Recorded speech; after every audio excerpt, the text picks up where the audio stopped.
Yo, what up? This is D Knight, and you're listening to the Pardon the Interaction podcast. My oh my, we've had so much going on. For starters, in case you missed it, we've got a new addition to the Pardon Pie family, Tara Dublin. Make sure you go follow her on Twitter at Tara Dublin Rocks. Also, pick up a copy of her book while you're at it. Make her day, The Sound of Settling. A very fun and interesting read compared to the things we talk about on this podcast.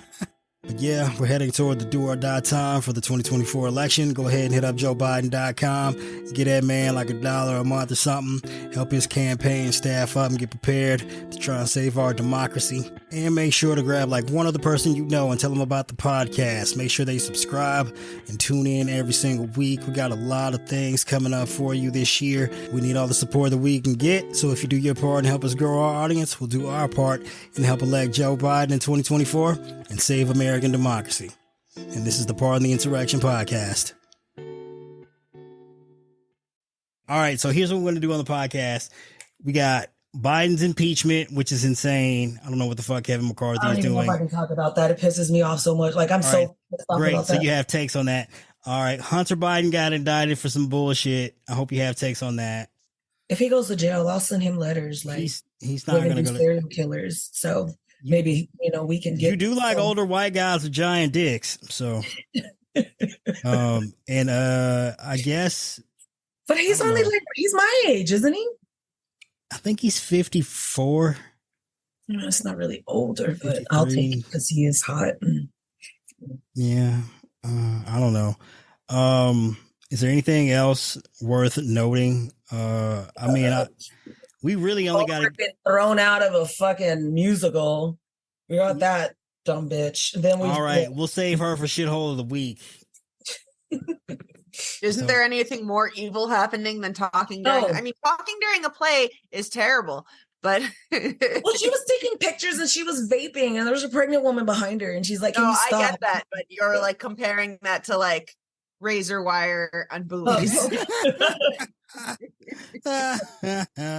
Okay, I see your point. Well, Ron DeSantis did go on Hannity and say that he's going to shoot Mexicans at the border coming over. Yeah, and he said he was going to launch. We can't, but like Ron DeSantis, if they look like drug dealers. Ron DeSantis is banned from Shithole of the Week award, so you have to say that for your closing thoughts, okay?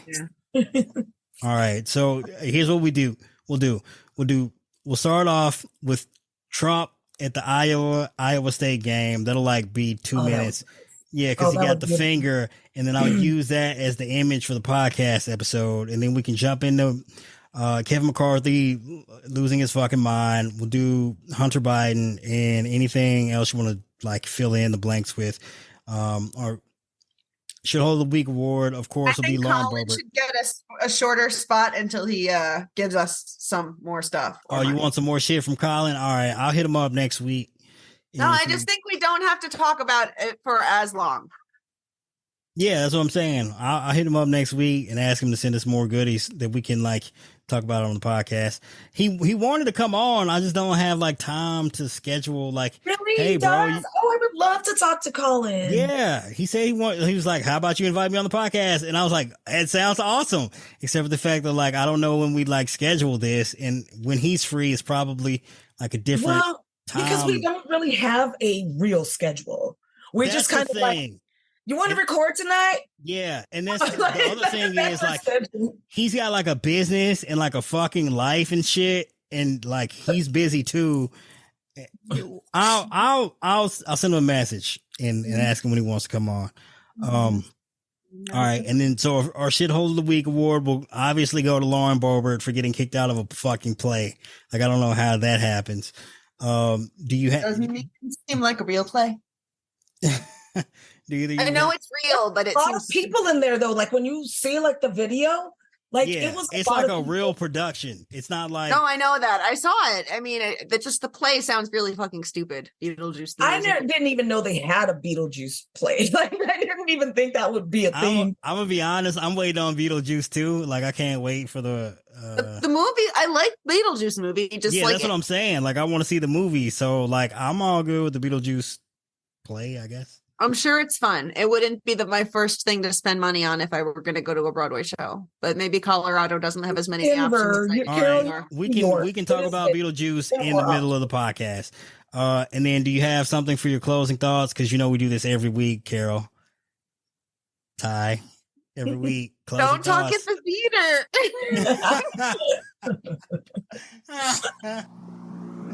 1, 2, 3, 4.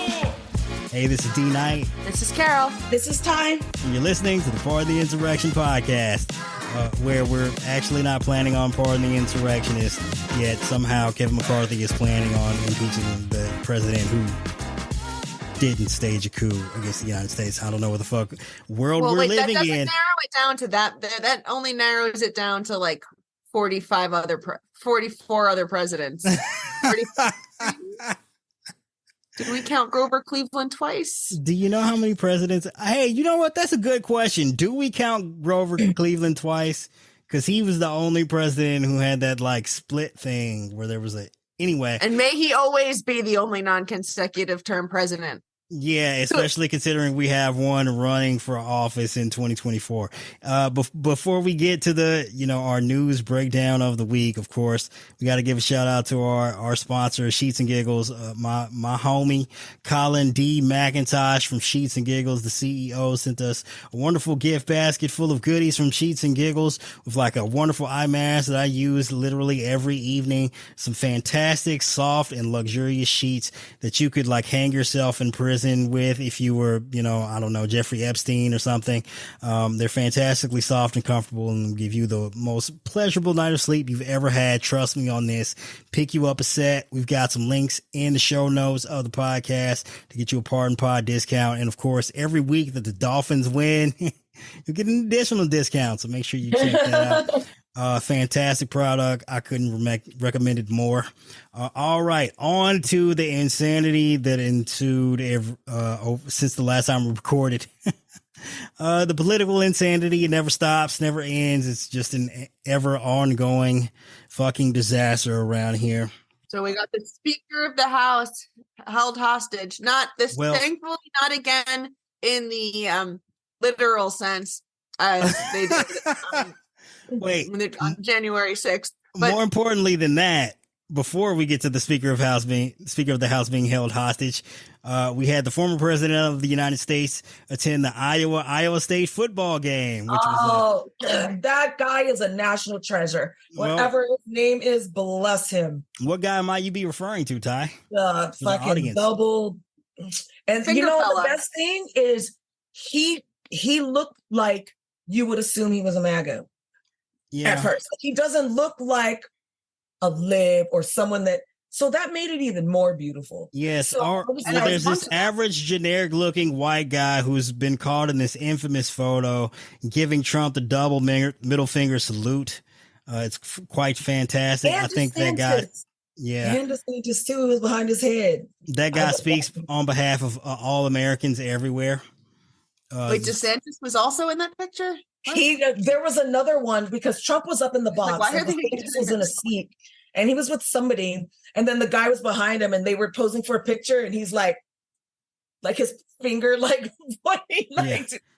great. Behind them. That one didn't get as much attention, but it was equally as glorious. Just as good. Yes, Carol. So you're like, why the fuck are these fuckers in Iowa anyway?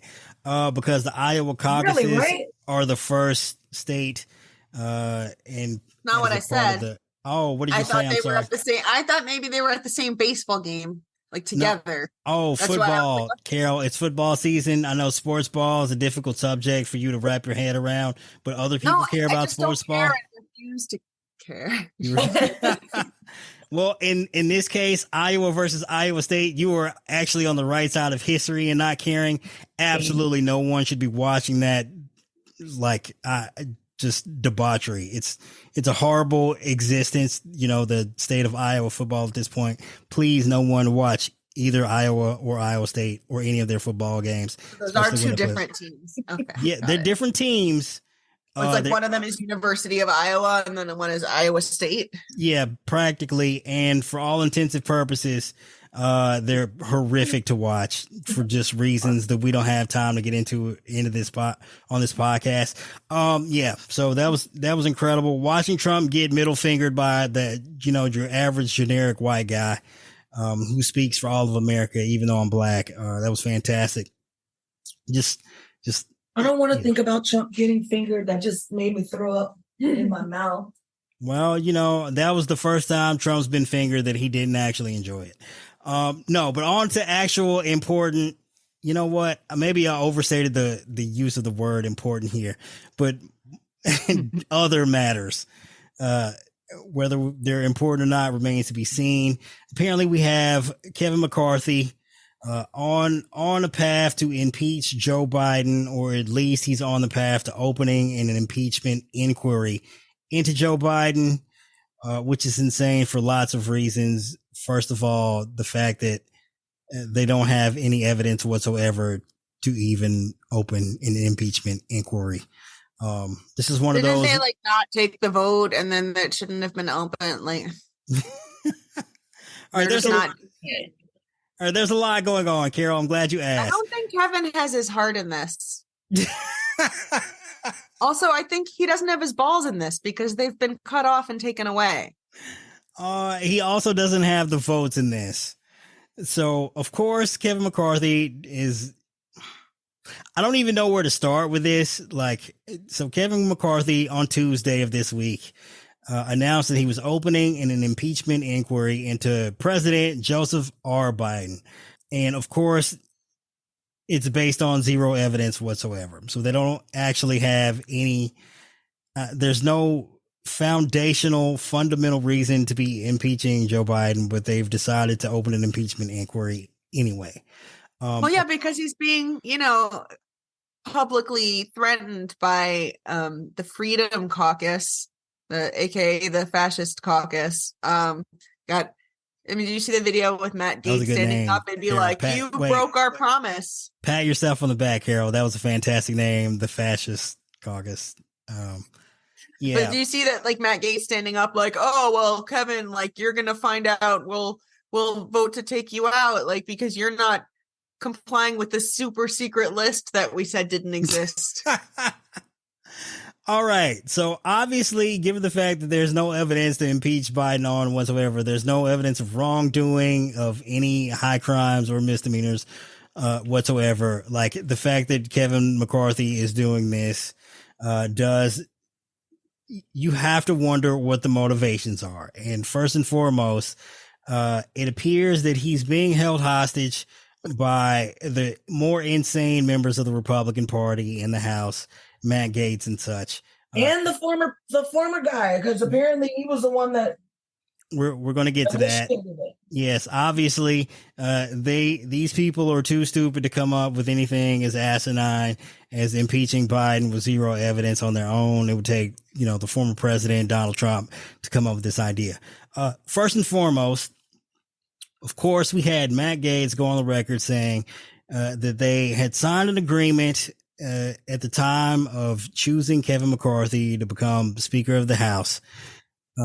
And apparently Gaetz is accusing Kevin McCarthy of not holding up that agreement, whatever it is. So you have to wonder what is actually even on that fucking piece of paper that Kevin McCarthy has agreed to. It's rather insane that apparently the Republican members of the House who are in control of the House have come to some secret agreement about how the government is supposed to be run and what the responsibilities of the Speaker of the House are and how this might affect the entirety of the country of America. Yet no one knows what's in the fucking document. So there's some secret document floating around out there in the ether, in the possession of someone in the House of Representatives, yet no one has no one seems to have a copy of it, because even Matt Gaetz went on TV the other day and said he didn't have a copy of the agreement with Kevin McCarthy. Yet somehow Kevin McCarthy is not upholding his part. Yet also no one knows what's in the fucking document. It's fucking bananas. It's written. You don't think it was like you hadn't impeached him already? He promised to do impeachment. I have no fucking idea.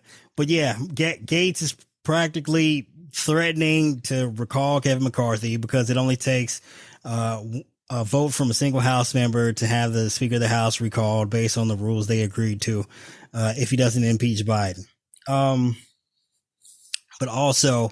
What a stupid rule. The motion to vacate, he could not get out of it. I mean, and even, I think it was Dan Crenshaw, that dumbass, he even like... I like to call him Eyeball. It's my Patches. That's even better. That's a really good one. That makes him sound even more like a dog. He was like, this is not good. Now like, I like him more because you compared him to a dog, and I know a good dog. Oh, I like dogs. Okay, let's go back. Let's go back in time. Why was there a change to the House rules that allows a single vote to recall the Speaker of the House? Well, in previous iterations of the House of Representatives, it would take a majority vote of Congress to recall the Speaker of the House. Well, why was it changed? Well, once Republicans had a majority in the House, they wanted to have something to hold over the Speaker of the House, regardless of who that individual was, in order to, I guess, for the more radical members of the House to have a bit of influence and control over whoever the Speaker of the House was, right? So with a majority vote, like once you're Speaker of the House, like it would take a significant amount of momentum to have the Speaker removed. And in this scenario, all it takes is one fucking weird ass asshole on a bender. To be at least like 50 weird ass assholes. They knew that McCarthy was thirsty as fuck for the gap. And they threw that in there to let him know, if you don't do what we say, we're going to fucking boot your ass out. And also, if you don't do what we want, because you still need our votes to get elected. Yeah, this was a way for the crazy people to hold whoever the Speaker of the House was hostage to do what they want. Now, in this particular case, when it comes to impeaching Joe Biden, this is a Trump plot. Like Trump is calling up the crazy members of the House, telling them, hey, you got to impeach Joe Biden no matter what. And they're following their orders and telling Kevin McCarthy, hey, this is handed down from their version of the big guy. You got to hold an impeachment inquiry at the very least of Joe Biden, or else you're out. Now, there's a number of problems with this. First and foremost, history. If you just go back and look at, apart from Donald Trump, the most recent president to be impeached by the House of Representatives was, of course, William Clinton. Big Dick Bill, as I like to call him. I actually don't like to call him that. That's very appropriate. I'm sorry. Has it been confirmed he's got a big dick? I have no idea, and I'm not interested in finding out. Arkansas. People's from Michigan. Heard that he does, so he probably doesn't. Because every white guy from Michigan that I've ever known has had a really huge cock. Arkansas. But I'm not so sure. Was Bill born in Michigan? Because he was in Arkansas. Or maybe he was drinking the water from Michigan. All right. Anyway, the most important part, the most important part of the impeachment of Bill Clinton that's relevant to today is like the fucking consequences, right? So yes, of course, we all remember. I don't know how familiar any of you are who are listening to this with Bill Clinton's impeachment, but the long story short, Clinton got impeached for lying about having sexual relations with one of his closest, physically closest aides in the White House. But that wasn't even what he was like originally going to be impeached. How far back do we have to go, Ty? All right. So what had happened? That's people. A lot of people they think that was the reason he was brought in, but it wasn't. Okay, you're right. We should elaborate even further. what evidence in the 90s were Republicans looking at where they're like, oh, we think it's fitting to open an investigation into the sitting president of the United States? Well, they were looking at a decades old real estate deal that Bill and Hillary had in their home state, where they thought might have been some illicit means of obtaining a bit of profit, a deal that they probably wouldn't have made if not for the political office that Bill was holding at the time. Well, it turns out Bill didn't really make any real money off of that particular real estate deal.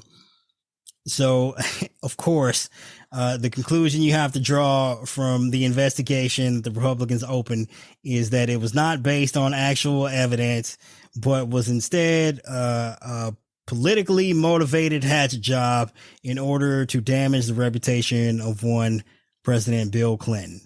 If that sounds like there's any parallels between that and the present, no, you're not fucking crazy. Like it's like literally happening all over again, except there's even less evidence this time. Well, when they didn't find any evidence of any financial wrongdoing on behalf of the Clintons, they kept digging into Clinton's life anyway. And we all know how the story goes. It went from, financial wrongdoing to, I guess we could refer to it as sexual impropriety. Kind of wrong. Well, yeah, that I'm not going to defend him on that. No, I'm not defending him, but I'm just saying. No, I know you're not. I'm just saying the other stuff, but goes too far down a rabbit hole. Yeah. So when they couldn't find any actual dirt on him, they found some what we would call at the time some politically inconvenient dirt. Right? He was apparently having an affair with a White House aide. We all know the story, blah, blah, blah. He lied about that particular activity. And he was impeached for that, but not convicted in the Senate. And one of the ways this concludes 1997, a little bit of both. Part in the insurrection. It was like,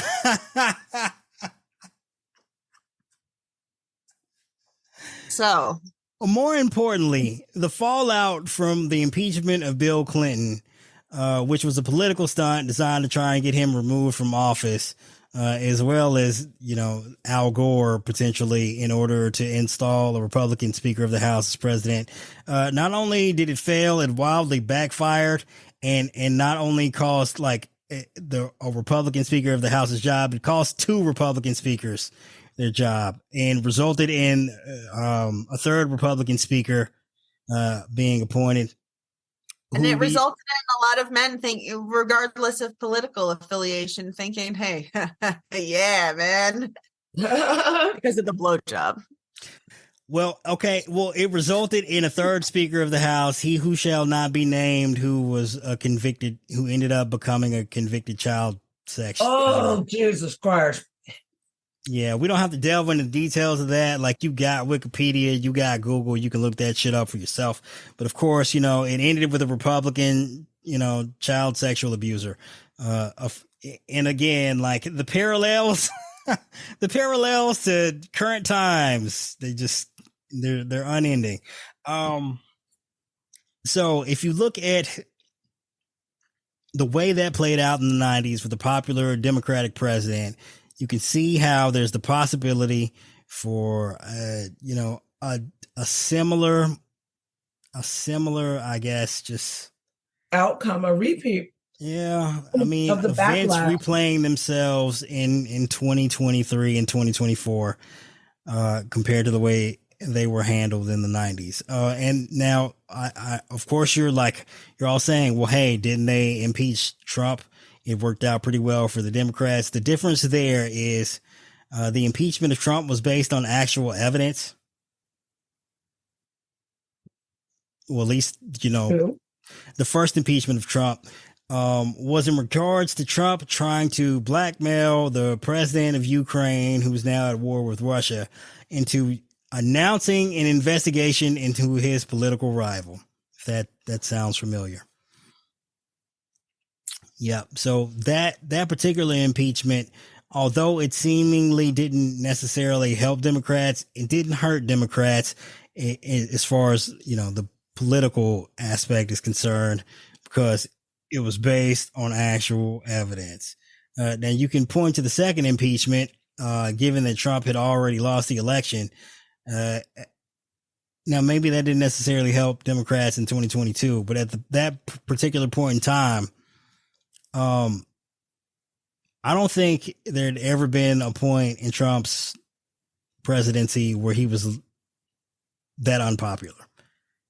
Like, if you look at like the polling, not that polling is necessarily the most accurate reflection of the sentiment in this country, but the polling at the time of 2021, in January, Trump was being impeached, and we were all watching those events unfold on television, where Trump's impeachment lawyers were on national TV saying the N-word.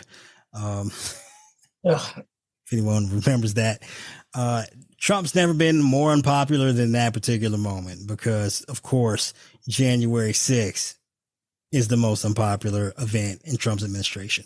Biden doesn't have any such events that you can tie him to. There's no one thing you can say about Biden was like, oh, this thing that he did, that was awful. Biden's a bad president. There's nothing like that. So it's entirely possible that if this process unfolds the way it did, with Bill Clinton, it could end up backfiring and putting a spotlight on just how good of a job President Biden is doing, and just how insanely asinine Republicans are. It's a total repeat of the 90s. Sound about right, kids? Yeah. Did I nail that? Yeah. No. Yeah. Yeah. Maybe. Kind of. But yes, and I was super engaged the whole time. The conversation. Well, Carol, feel free. You definitely weren't rambling on. I mean, you weren't rambling. No, feel free to tell me to shut the fuck up whenever I'm rambling, Carol, because I totally understand that I tend to do that. I'm like, oh, I didn't give everyone enough facts. I need to explain this thing and this thing and this thing. And then Carol's like, all right, I zoned out 8 minutes ago. When you going to shut the fuck up, D? Yeah, well, I started going back to my, what's it called? Spelling bee. I'm a genius. New York Times. I could get to Queen Bee. That's my girl. Give me some dap. Boom. Oh, we fist bumped in the Zoom camera, in case you were wondering what's happening. Yeah. So, Carol, do you have any like recollection of what it was like to see the Bill Clinton impeachment in the 90s? I know we're of a similar age. I was like, a youth, but I still have so my earliest I had a friend named Monica, and she had a hard time that year. Let's say that. Oh man, that's awful. Okay, let's play a quick little game. First of all, all right, Carol, what's your earliest political memory? Do you have any idea? No. I mean, I do think it is a Bill Clinton memory. I mean, I remember when he was sworn in, and just people clapped for him forever, and he had to. I remember he got so many applause, and he was just like a rock star, man. It's like he just had to keep saying thank you for 10 minutes, and I was like, wow. I do remember that. Now that you bring it up, it was insane. They're I think what happened was they couldn't believe this dude beat an incumbent president, and everyone was just sucking his dick, which is carried forth into his administration. All right, Ty, you're a little more elderly and advanced in age than us. What is your earliest political memory? My earliest political memory is probably my mom and stepdad when I was 6 or 7. No, I was maybe 8. Going to see Reagan speak. Going to see Reagan? Yeah, he came to Charlotte, and they went to see Reagan speak. What do you remember most about Reagan when you were younger? Because I can tell you, I don't remember this because I was too young, but what I know of Reagan is he was incredible at the TV aspect of being president. Yes, that's exactly it. Orators, he was great, but he was terrible at the actual job of it. Anyway, but yeah, continue. Oh, wait, sorry. I have an earlier one. I knew about the Gulf War because that's mine.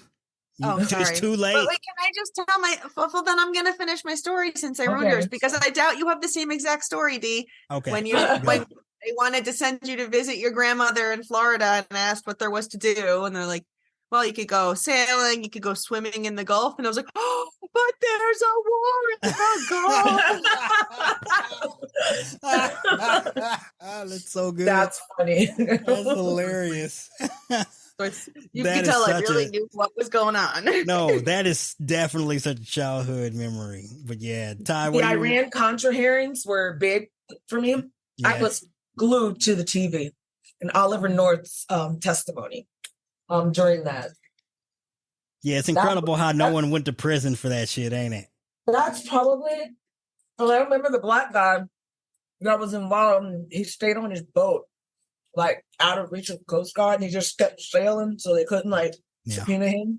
International waters. But no, but watching those hearings and watching Oliver North, and that is probably like the most impressionable one on me when I was young, because it was like freaking 10 years old. Yeah, and it was all over TV at the time, I would imagine. And when you only have like 6 channels, like something that's on TV every day, you're like, oh, this is fucking incredible. So my earliest political memory is actually of the Gulf War. And I remember it specifically because I was like, I think it was CNN, because we had finally gotten cable. My grandmother. No, I'm sorry. I made a mistake. My grandmother and my grandfather had gotten satellite. And so they had the CNN feed. And you could just you could see the reporters out there on the fucking sand dunes and the tanks going over the fucking hills and and the helicopters and shit. You're like, damn, it's fucking crazy. In Kuwait. Yeah. So, that was my earliest recollection of anyway, I had a game called Iraq Attack, and it was you're a helicopter just shooting. I was a huge fan. I've always liked newspapers, but I was always like newspapers, but I was a big fan of nightly news. Yeah. So when they would do the roundup and stuff, at night, the Sam Donaldsons and the Tom Brokaws, and back in the day, I would be glued to I looked forward to it every night. But I think it was the Iran-Contra that got me just really interested in politics, because I was somehow after watching that you became a Republican.